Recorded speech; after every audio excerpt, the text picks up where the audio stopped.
Бирок дыйкандарга бөлүнгөн акча 1 сомуна чейин дыйкандарга жетиш керек. 1 январдан баштап эмдиги жылы эгерде 1 сому бир жакка кете турган болсо, анда банкирлер, айрыкча банкирлер, ошолор көзөмөлгө алат, ошолор берет, текшериш керек. И сиздер дагы кабинет министров тарабынан көзөмөлгө алышыңыздар керек. Толук жетиши керек. Мынакей изилдеп чыгасыз. Бул менин контролумда турат. 2 айлык мөөнөт менен изилдеп чыгып анан отчетун бересиз. Мен жазында өлкөнү кыдырганда көрдүм. Сугат жерлер айдалбай жатат бизде. Кайрак жерлерди бияка эле кой, сугат жерлерди айдалбай жатат. Ошондон кийин мен бир топ дыйкандар менен баарлаштым. Суроолорду бердим. Эмне үчүн сугат жериңди айдабайсыңдар? 10 гектар жерлер, 100 гектар жерлер. Алар айтат, акча жок дейт. Техника алайын десем, техника жок. Үрөн жок, күйүүчү май жок дейт. Ошондон кийин келип, жарым жыл мурда эсептөө палатасына тапшырма бергенмин. Биздин мамлекеттик банктарды ревизия кылып чыгуу боюнча, аудит жасоо боюнча эмне себептен дыйкандарга берилген кредиттер, жеңилдетилген берилген кредиттер жетпей жатат деп.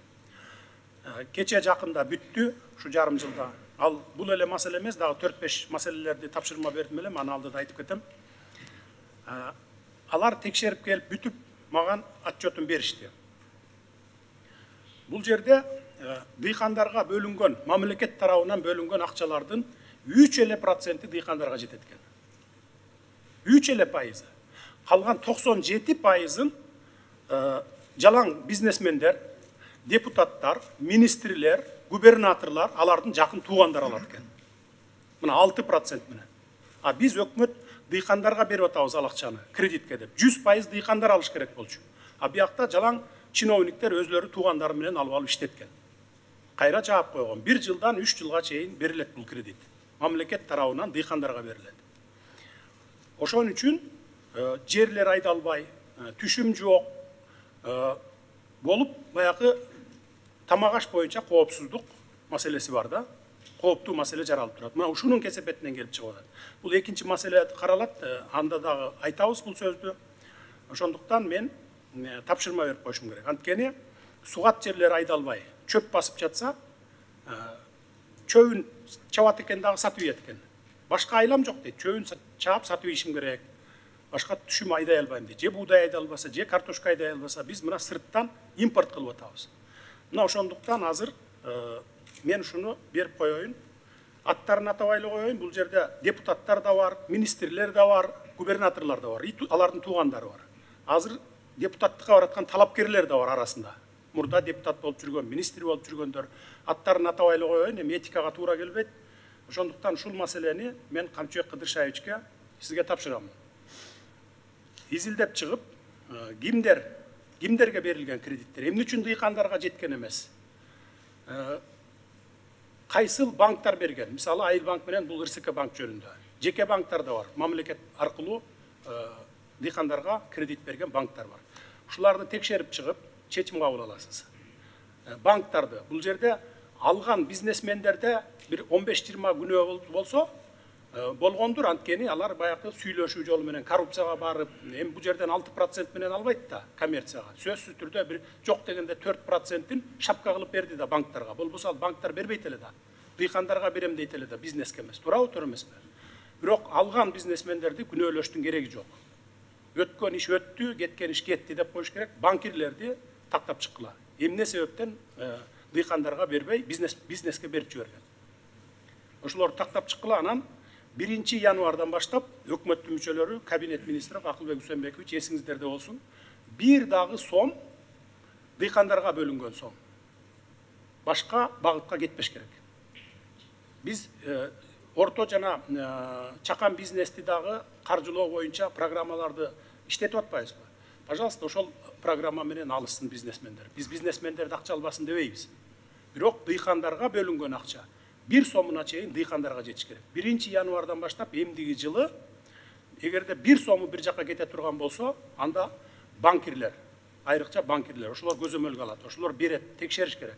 И сиздер дагы кабинет министров тарабынан көзөмөлгө алышыңыздар керек. Толук жетиши керек. мынакей изилдеп чыгасыз. Бул менин контролюмда турат. 2 айлык мөөнөт менен изилдеп чыгып анан отчетун бересиз. Так, мындан сырткары лицензиялар боюнча геологияны аудит жасап чыкты. Бул жерде дагы коррупциялык элементтер өтө күч алган. 5-10 жылдан баштап бери лицензияны 31 эле адам 20-30 лицензия алып отурган фактылар бар. Ал эмне кылат? Лицензияны алып алат дагы мына изилдөө иштерин жүргүзүп атам деген шылтоо менен кармап жатат. Анан аны сатам деп жашыруун клиент издеп жүрөт.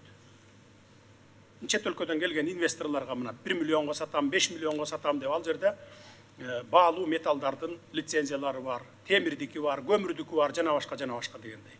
Буларды дагы аудит кылып чыгып, бүт бардыгын берди. Бул жерде жашыра турган фактылар жок. Ошондуктан муну дагы изилдеп чыгып, 2 айдын ичинде отчет беришиңер керек. Андан сырткары энергетика боюнча дагы тапшырма бергенмин. Энергетика боюнча дагы списать этип салган эле, жөн эле списать этип салган фактылар абдан көп. Мисалы, жок эле, адреси жок, фундаменти турат. Ошол үйдө киши жашайт кылып, же болбосо бир мекемени оформить этип туруп, мына ушул жерден ушунча карыз төлөй албай калды деп туруп, миллиондогон сомдорду карызды ошогон списать этет дагы, анан кийин ошо менен электроэнергиянын жоголуп кетип аткан электроэнергияны ушинтип списать этишет экен. Курманкул Токторалиевич, бул 2 маселени мен сизге берем. Сиз дагы карап чыгып, 2 айлык мөөнөттө бардыгын ордуна коесуз. Келиңиз, алып кетиңиз муну.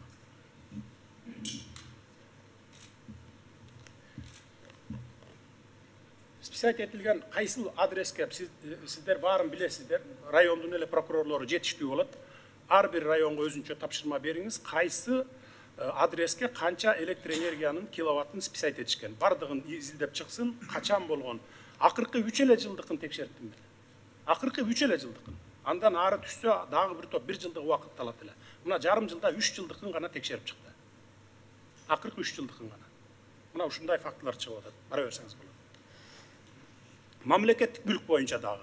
Ал боюнча да аудит жасап чыкты. Жана бюджеттин аткарылышы боюнча. Мамлекеттик мүлк барбы бу жерде? Бар экен. Канча мүлкүңөр бар, кайсыл жерде жайгашкан, баасы канча, ошону так билбейт экенсиңер. Учету жок экен. Канча мүлк бар, мамлекет учету жок экен.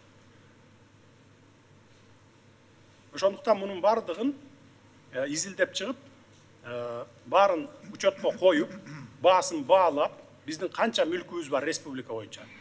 Баасы канча, рыноктук баасы, барын тактап чыккыла. Андан сырткары бюджеттин аткарылышы боюнча дагы өтө чоң кемчиликтер бар экен. Бул 2 маселени Арзыбек Кожошов барбы? Келиңиз.